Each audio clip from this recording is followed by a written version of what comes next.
Hello hello नमस्कार, हामी आज धर्मस्थलीमा छौँ। भाइ नमस्कार सबैजनालाई। आज चाहिँ हामी धर्मस्थलीमा छौँ। म चाहिँ खगेन्द्र भाइ हुनुहुन्छ अनि साथीहरूको समूहमा छौँ। दाइ यता मेकअप गर्दै हुनुहुन्छ है दाइ। र आज चाहिँ हामीले शैली भन्ने भ्याउँदा तपाईँहरूले लाइभ दोहोऱ्यौँ पनि हेरिसक्नु भएको छ। र त्यही गीतलाई हामीले अफिसियलमा रेकर्ड गरेर अब फेरि हामीले बजारमा फाल्दैछौँ। रुपी सिंगालीको युट्युब च्यानलबाट पक्कै पनि हजुरहरूले हेर्नुहोला र भाइको डान्स पनि हेर्न पाउनुहुनेछ। र हाम्रो गीत कस्तो के कस्तो छ पक्कै पनि प्रतिक्रिया त्यति बेलै दिनुहुनेछ भन्ने आशा गरेका छौँ है त। ल एकदमै धेरै धन्यवाद भाइ, गीतको एकदमै शुभकामना। गीत एकदमै राम्रो होस्, यो दसैँ तिहारको बेलामा छ, एकदमै सफलताको शुभकामना है। हामी यहाँ आइपुगेका छौँ। यता हाम्रो समुदायले मेकअप गर्दै हुनुहुन्छ।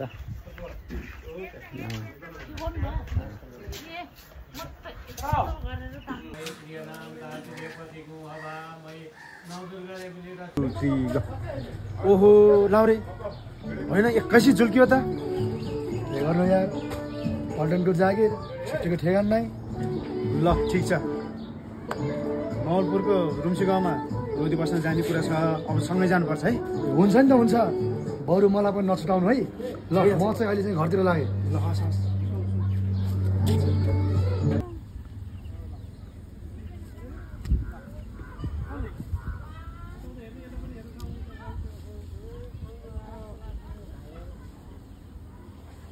मसेर बाल्न भनेर राति बाल्न लान मिल्छ मिल्दैन? हेलो, के छ खबर?